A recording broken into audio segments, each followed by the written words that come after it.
దినవృత్తాంతములు 2వ గ్రంథం 14వ అధ్యాయం మొదటి వచనం నుంచి చదువుదాం. అబియా తన పితరులతో కూడా నిద్రింపగా దావీదు పట్టణమందు పాతి పెట్టిరి. అతనికి బదులుగా అతని కుమారుడైన ఆసా రాజాయను.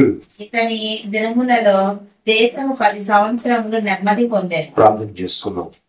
సర్వాధికారి జీవాధిపతి మీ ఘనమైన నామానికి స్తుతులనైనా స్తోత్రాలు చెల్లిస్తున్నాను ప్రభువా.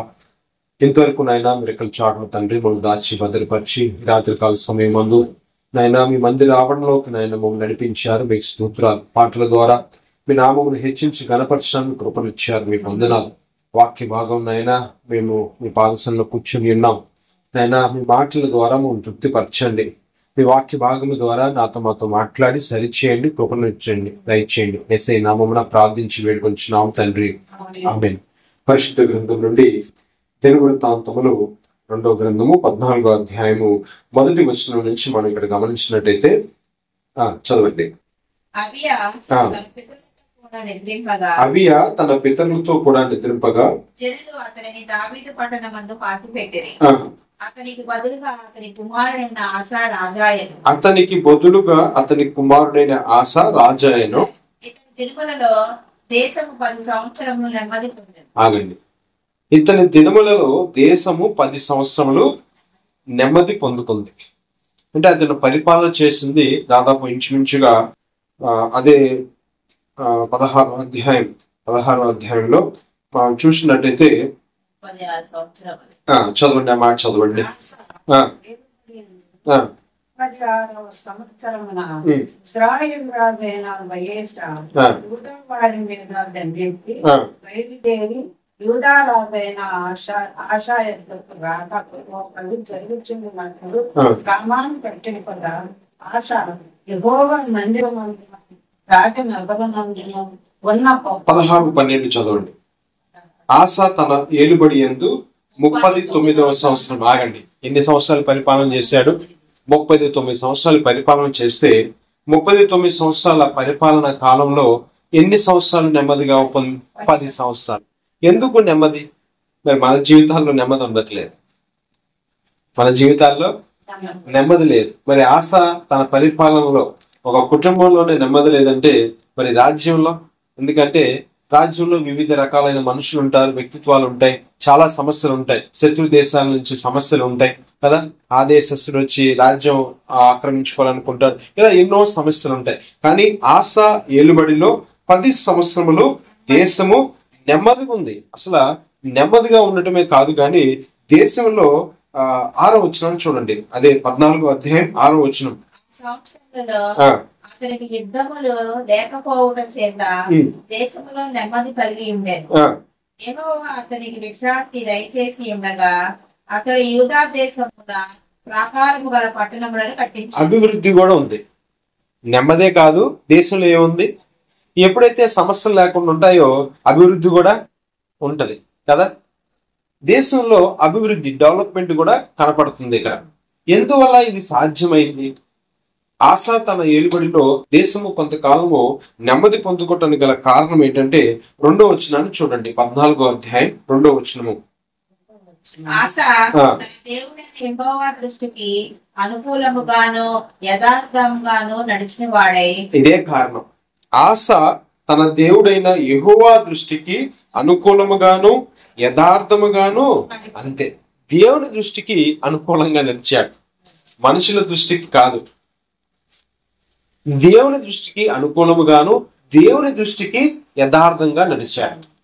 కాబట్టి దేవుడు ఆశాకి తోడై ఉండి మరి నెమ్మది, దేశమంతా నెమ్మది పొందుకోవటానికి కృప అనుగ్రహించాడు.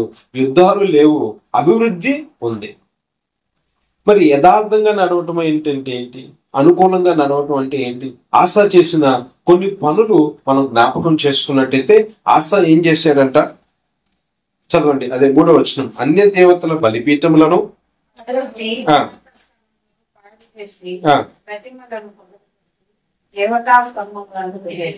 విగ్రహారాధన దేవునికి అయిష్టమైన పని, దేవునికి కోపం పుట్టించే పని ఏంటంటే విగ్రహారాధన.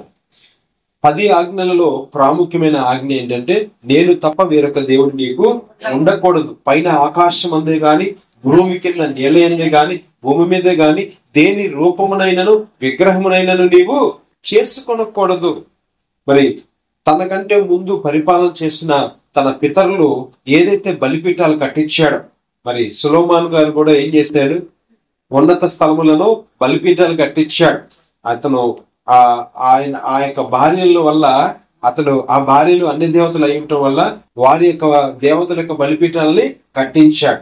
మరి ఆసా రాజైన తర్వాత వారి పితరులు అవచ్చు, వారి తాతలు అవచ్చు, వారు నిలిపిన దేవతా స్తంభాలు, ఉన్నత స్థలములలో కట్టించిన విగ్రహాలన్నీ ఏం చేశాడట? పడగొట్టి చేశాడు. అంటే దేవునికి అనుకూలంగా నడవటం అంటే ఏంటంటే ఆయనకి వ్యతిరేకమైనది ఏది మనలో ఉండకూడదు. ఆసా జీవితంలో దేవుడు నెమ్మది అనుగ్రహించడానికి ఆసాను బట్టి దేశం కూడా నెమ్మదిగా ఉంది. ఆసాను బట్టి దేశం నెమ్మదిగా ఉంది. దానికి గల కారణం ఏంటంటే ఆసా చేసిన పని ఏంటంటే అన్య దేవతల బలిపీఠములను పడగొట్టేశాడు. ఉన్నత స్థలములలో నిలిపిన ప్రతి ప్రతిమను తీసివేసేసాడు. ఏది కూడా అక్కడ లేదు. చూడండి, అక్కడ మనం చూసినట్టయితే 4వ వచనాన్ని చూడండి. వారి పితరుల దేవుడైన యెహోవాను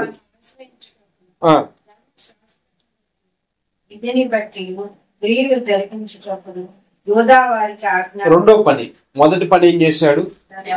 మొదటిది తను చేసిన పని, రెండోది తను చేయించిన పని. అర్థమవుతుందా? చాలా తేడా ఉంది. 3వ వచనానికి 4వ వచనానికి చాలా తేడా ఉంది. మొదటిది తాను చేయగలిగిన పని ఏం చేశాడు? అన్య దేవతల యొక్క బలిపీఠములను, ఉన్నత స్థలములో ఉన్న ప్రతిమలన్నిటిని కూడా. రెండోది ఏం చేశాడు? 4వది వారి పితరుల దేవుడైన యెహోవాను ఆశ్రయించుటకును, ధర్మశాస్త్రమును బట్టి విధిని బట్టి క్రియలు జరిగించుటకు తన ప్రజలకు ఆజ్ఞాపించాడు. రే అబ్బాయి, ఇదిగో నేను ఇవన్నీ చేశాను, మీరు కూడా ఇక్కడి నుంచి ఇవి అంతే. ఒకటి మనం చేయాలి, రెండోది మన కుటుంబీకులతో కూడా పని. తను రాజు కాబట్టి యూదా ప్రజలకు ఆజ్ఞాపించాడు. మరి మన కుటుంబీకులకు కూడా మనం ఏం చేయాలి? వాటిని ఆజ్ఞాపించాలి. ఏం ఆజ్ఞాపించాలి? వారి పితరుల దేవుడైన యెహోవాను ఆశ్రయించటం. ఏం నేర్పించాలి మన పిల్లలకి, మన కుటుంబీకులకి? 4వ వచనం. ఒకటి తాను ఆశ్రయించాడు, రెండోది తన కుటుంబీకులకు కూడా, అంటే తన దేశపు ప్రజలకు కూడా ఏం నేర్పిస్తున్నాడు? వారి పితరుల దేవుడైన యెహోవాను ఆశ్రయించుటకును, ధర్మశాస్త్రమును బట్టి విధిని బట్టి. దేనిని బట్టి క్రియలు జరిగించాలట?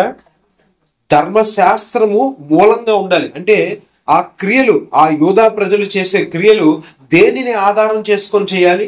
వాక్యాన్ని ఆధారం చేసుకొని చేయాలి. అది ఆజ్ఞాపించాడంట. ఒకటి అర్థమవుతుందా?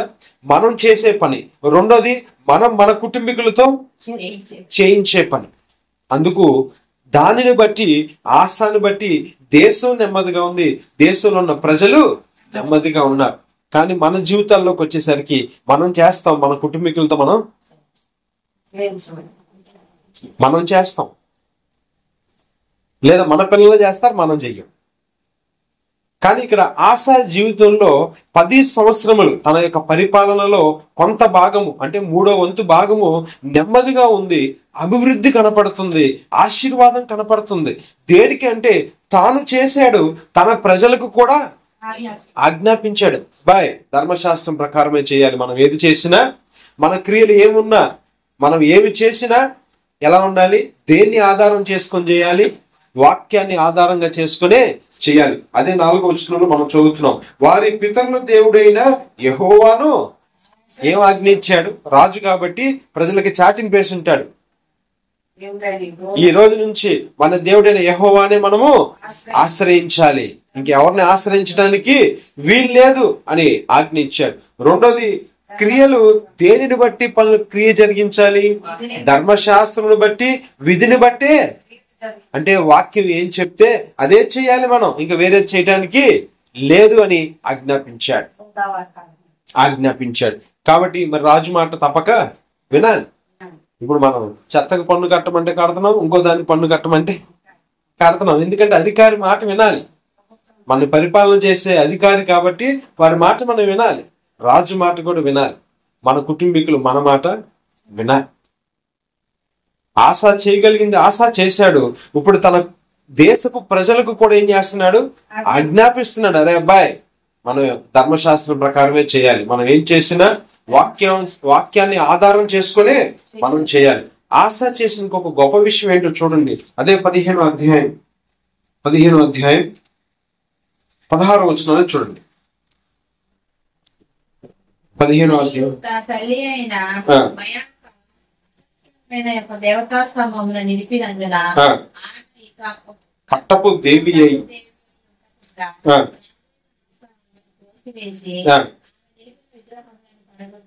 చిన్న భిన్నం చేసి కిద్రోను వాగు దగ్గర దాన్ని కాల్చివేసి. తల్లి అని కూడా చూడలా, ఏం చేయలా? తల్లి అని కూడా, తన తల్లి ఒక దేవతా స్తంభాన్ని నిలిపింది, విగ్రహాన్ని నిలిపింది అంతే. ఆసా తల్లి అని కూడా చూడకుండా ఆవిడ ఏం చేశాడు? డిస్మిస్ చేసేసాడు అంతే. ఇది కొంచెం కష్టమైన పని. మనకి కొంచెం బంధుత్వాలు, మమకారాలు ఈ అడ్డొస్తాయి. పిల్లలు చెప్తే బాధపడతారులే, ఫోన్లే చేయని, తెలియదు కదా వయసు, లేదా తల్లి కదా జన్మనిచ్చింది కదా, లేదా అన్న కదా తమ్ముడు కదా, ఇలా బంధుత్వాలు అడ్డొస్తాయి. కానీ ఆఖరికి తన తల్లి అయినా సరే ధర్మశాస్త్రానికి విరోధంగా చేస్తున్న పనిని బట్టి ఆమెను ఏం చేశాడట? వెంటనే పట్టపు దేవి వేయకుండా అధికారంలో నుంచి తొలగించేసాడు. చూడండి ఎంత గొప్ప పనో. మరి మన కుటుంబీకులకి అలా చెప్పగలమా? ఇక్కడ 3 విషయాలు ఇక్కడ మనకి కనబడుతున్నాయి. ఒకటి తాను చేశాడు, రెండోది తన ప్రజలకు ఆజ్ఞాపించాడు, మూడోది తన తల్లి అయిన విషయంలో కూడా ఉపేక్షించలేదు. ఎందుకంటే ఇప్పుడు దేశపు ప్రజలకు చెప్పాడు, రేపు తల్లే పెట్టింది అనుకో, దేశపు ప్రజలు ఏమంటారు? ముందు మీ అమ్మకి చెప్పయ్యా, తర్వాత మాకు చెప్దు అని అంటారు. ఏం చేశాడట? ఆమెను పట్టపు దేవి అయి ఉండకుండా తోసేసేసాడు. అంటే అధికారంలో ఉండకుండా తొలగించాడు. ఆమె చేసిన ఆ విగ్రహమును తీసుకొచ్చి కిద్రోను వాగు దగ్గర ఏం చేశాడట? ప్రభు మత్తయి సువార్తలో రాయబడిన మాట తీయద్దు కానీ, ఆ రాత్రి సిలువ వేయబడే రాత్రి కిద్రోను వాగు దాటిపోయాను అని ఉంటది. ఏ వాగు? కిద్రోను వాగు దాటిపోయాడు సిలువ వేయబడే రాత్రి. కాబట్టి ఆసా జీవితంలో నెమ్మది కలిగి ఉండటానికి గల కారణం ఏంటంటే దేవునికి అనుకూలంగాను దేవునికి యథార్థంగా నడిచాడు.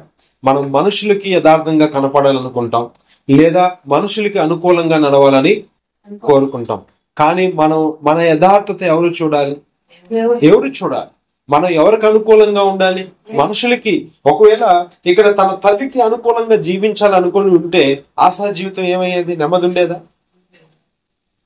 తల్లి విషయంలో కూడా ఆశ ఏం చేయలేదు, ఉపేక్షించలా. తన తల్లి దేవునికి విరోధంగా చేసిన పనిని బట్టి తల్లిని కూడా ఏం చేశాడు? కోపపడ్డాడు. ఉపేక్షించాడా? ఉపేక్షించలేదు. అంటే తల్లి అవ్వచ్చు, రక్త సంబంధికులు అవ్వచ్చు, కుటుంబీకులు అవ్వచ్చు, ఎవరైనా కానీ దేవుని విషయంలో మనం ఏం చేయకూడదు? ఉపేక్షించే పని లేనే లేదు.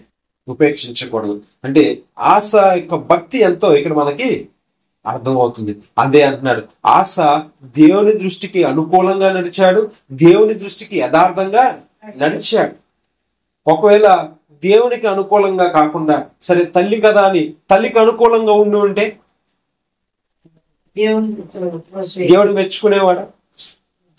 మరి మనం ఎవరికి అనుకూలంగా ఉండాలి? మనం మనుషులకి అనుకూలంగా ఉండాలనుకుంటాం. ఎందుకంటే వారి మన్ననలు పొందటానికి, అవునా? వారి యొక్క మన్ననలు పొందుకోవాలని మనం మనుషులకి అనుకూలంగా ఉండాలనుకుంటాం. కానీ వారి మన్ననలు మనకు అవసరం లేదు. మరి మన మన్ననలు ఎవరికి కావాలి? దేవుడు మనల్ని మన్నించాలి. ఆశా జీవితంలో కొంత భాగము మనం నేర్చుకుంటున్నాం ఈ రాత్రి కాల సమయం ముందు. ఆశ దేవుడికి అనుకూలంగా ఉన్నాడు. తన తల్లి అయినప్పటికీ కూడా ఉపేక్షించలేదు. తన దేశపు ప్రజలు కదా అని ఉపేక్షించలేదు. చాలా మంది దేశపు ప్రజలకి అంటే భయపడతారు. యెహోషువ గ్రంథంలో ఒక మాట చూడండి. యెహోషువ గ్రంథం 24వ అధ్యాయం. యెహోషువ గ్రంథం 24వ అధ్యాయం.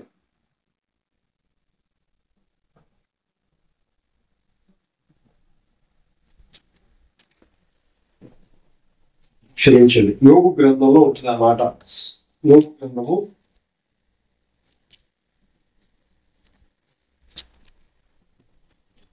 గ్రంథము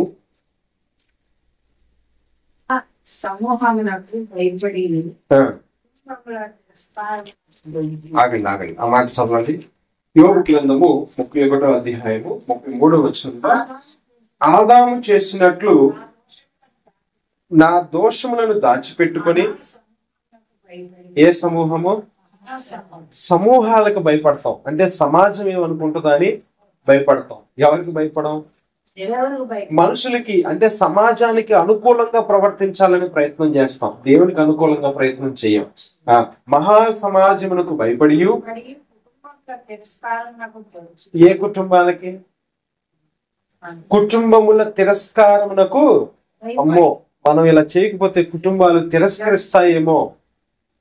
చాలా సందర్భాల్లో మనం ఎందుకు అన్యుల పద్ధతుల్లో నడుస్తున్నాం, అన్యులు యొక్క ఆ రీతినే మనం ఉంటున్నాం అంటే ఎవరికి జడిస్తున్నాం?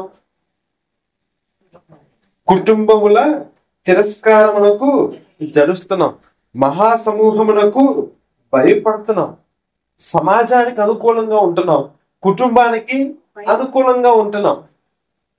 కానీ ఆశ ఎవరికి అనుకూలంగా నడిచాడు? దేవునికి అనుకూలంగా నడిచాడు. ఆదాము గురించి ఇక్కడ ప్రస్తావిస్తూ ఆదాము చేసినట్లు నా దోషములను దాచిపెట్టుకొని మహాసమాజమునకు భయపడి కుటుంబముల తిరస్కారమునకు జడిసియు నేను మౌనముగా. ఆగండి ఆగండి ఆగండి. నేను మౌనంగా ఉంటే ఆశ కూడా ఇప్పుడు తల్లియే కదా, పోన్లే బొమ్మ పెడితే పెట్టిందిలే, విగ్రహాన్ని పెడితే పెట్టిందంటే ఇప్పుడు ఎవరికి అనుకూలంగా నడిచినట్టు? మా వింటున్నారా? నడిచినట్ట. తల్లి కదా ఒక విగ్రహం పెట్టుకుంది, అది కూడా అసహ్యమైన విగ్రహం రాస్తుంది అక్కడ. తల్లి ఒక విగ్రహాన్ని పెడితే సరే కుమారుడు తల్లి కదా, పోలే నాకు జన్మనిచ్చిన తల్లి కదా అని ఉపేక్షించి కొంచెం తల్లికి అనుకూలంగా ఉంటే దేవుడు మెచ్చుకునేవాడా? ఉపేక్షించలేదు. కానీ ఇక్కడ ఆదాము గురించి ప్రస్తావిస్తూ ఆదాము మహాసమాజమునకు భయపడి కుటుంబముల తిరస్కారమునకు జడిసియు మౌనంగా ఉండిపోయాడు. మౌనంగా ఉండిపోయాడు.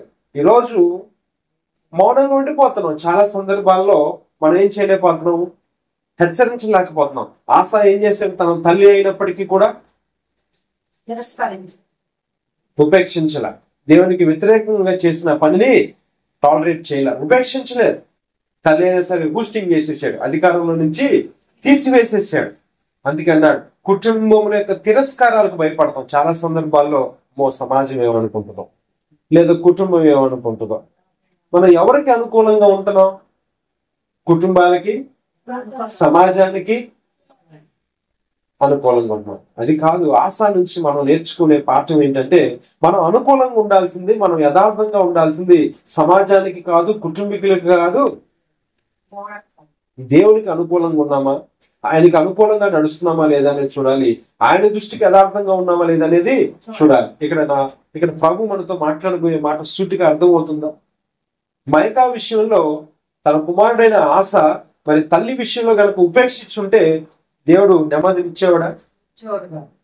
నిర్మోహమాటంగా తల్లిని కూడా ఉపేక్షించలేదు, రక్త సంబంధికుని ఉపేక్షించలేదు, దేశంలో ఉన్న ప్రజలను కూడా అమ్మో నా రాజ్యం పోయిద్దేమో, అధికారం పోయిద్దేమో, ప్రజలకు నేను ఈ యొక్క ఆజ్ఞ ఇస్తున్నాను అని అనుకున్నాడా? అందుకని అంటున్నాడు మహాసమాజమునకు భయపడి కుటుంబముల తిరస్కారమునకు జడిసియు నేను మౌనముగా నుండి ద్వారము దాటి బయలు వెళ్ళక రొమ్ములో నా పాపమును కప్పుకొని నెడల పరమునున్న దేవుడి దృష్టికి నేను. లోకానికి మనం అనుకూలంగా ఉంటే దేవుడి దృష్టికి ఏమవుతాం? వేషధారులం అయిపోతాం. మనుషులకి యథార్థంగా కనపడాలని లేదా మనుషుల మన్ననలు పొందాలని మనుషుల యొక్క మెప్పుడు మనం పొందుకోవాలని ప్రవర్తిస్తే దేవుడి దృష్టికి ఏమవుతాం? వేషధారులం అవుతాం. ఆశ తన కుటుంబీకుల విషయంలో ఉపేక్షించలేదు, తన దేశపు ప్రజల విషయంలో ఉపేక్షించలే. ఎవరైనా సరే నేను ఇంకా పట్టించుకోను, ఇది చేయాలన్నాడు అంతే. దేశపు ప్రజలకి ఆజ్ఞాపించాడు, తాను చేశాడు, తన ప్రజలకు ఆజ్ఞాపించాడు. తన తల్లిని కూడా అదే విషయంలో, అంటే తన రక్త సంబంధి దేవుని దృష్టికి అనుకూలంగా నడవటం అంటే అదే. చాలా సందర్భాల్లో మన భక్తి, మన విశ్వాసం పాడైపోవటానికి గల కారణం ఏంటంటే మనుషులకు అనుకూలంగా ఉండాలనుకుంటాం. అక్కడే మన భక్తి పోతుంది. మన విశ్వాసం సడలిపోవటానికి లేదా మన విశ్వాసంలో దేవుని దృష్టికి మనము నమ్మకంగా ఉండకపోవడానికి గల కారణం ఏంటంటే, ఎవరి మన్ననలు పొందుకోవాలనుకుంటున్నాం, ఎవరు మెప్పు కోరుకోవాలనుకుంటున్నాం? పరమనున్న దేవుని దృష్టికి కాదు మనం అనుకూలంగా ఉండాలనుకుంటుంది, మనుషులకి. అదే అవ్వ అయ్యా ఇదిగో పండు తిను, బాగుంది, ఇది రమ్యంగా ఉంది, కన్నులకి మంచి అందంగా ఉందన్నప్పుడు లాగి ఒకటి ఇచ్చుంటే, దేవుడు ఆజ్ఞ ఇచ్చాడు నువ్వు ఎలా తింటావని గద్దిచ్చుంటే పాపం జరిగేది కాదు. ఆజ్ఞ అతిక్రమమే. ఎవరికి భయపడ్డాడు ఇప్పుడు? ఆశ తల్లికి భయపడ్డాడు. మరి తల్లి కదా అని ఉపేక్షించాడా? ఆదాము చేసిన పని అదే అక్కడ. అందుకనే యోబు గ్రంథంలో ఆదాము గురించి ప్రస్తావిస్తున్నాడు. అదే కుటుంబముల తిరస్కారములకు జడుస్తాం. చాలా సందర్భాల్లో కుటుంబాల తిరస్కారానికి జడుస్తామో, కుటుంబాలు మనల్ని వెలివేస్తాయేమోనని. యోహాను సువార్తలో ఒక అద్భుతాన్ని నేను ముందు చూపించి ముగిస్తాం. చూడండి, యోహాను సువార్త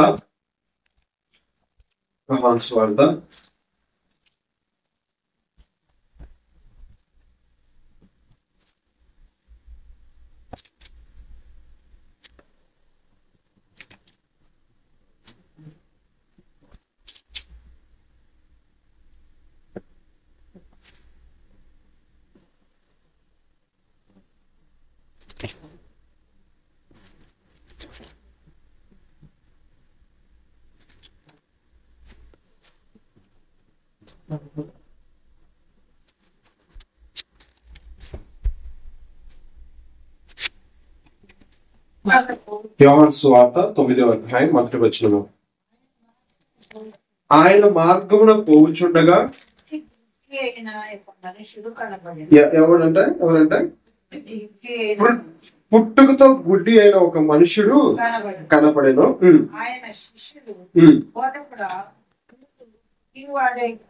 సరే, అదంతా అయిపోయింది. సిలోయను కోనేరుకి వెళ్ళమన్నాడు, స్వస్థత పొందాడు, అంతా అయిపోయింది. సిలోయను ప్రభు చెప్పాడయ్యా ఆ కోనేరుకి వెళ్ళు అన్నాడు. అక్కడికి వెళ్ళాడు, కళ్ళు కడుక్కున్నాడు, కళ్ళు వచ్చినాయి. ఇదంతా అక్కడ ఉన్న పరిసయ్యులకి యూదులకి తెలిసింది. 14వ వచనం చూడండి. యేసు బురద చేసి వాని కన్నులు తెరచిన దినమున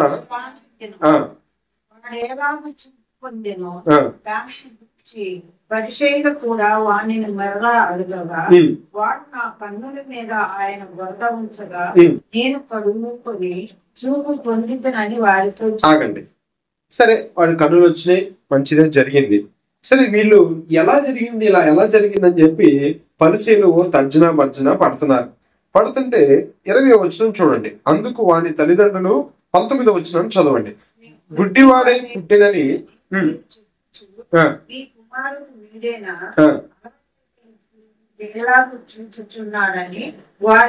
వాళ్ళకి అర్థం కాక వాళ్ళ తల్లిదండ్రులు పిలిచారు. అసలు ఈ సంగతి ఏంటి కనుక్కుందాం అని. తల్లిదండ్రులు చెప్పారు, అయ్యా పుట్టుకతో అయితే ఇతనికి చూపు లేదు, చూపు అయితే ఇప్పుడు వచ్చిందని చెప్పారు. అప్పుడు 20వ వచనంలో అందుకు వాని తల్లిదండ్రులు వీడు మా కుమారుడనియు వీడు గుడ్డివాడుగా పుట్టిననియు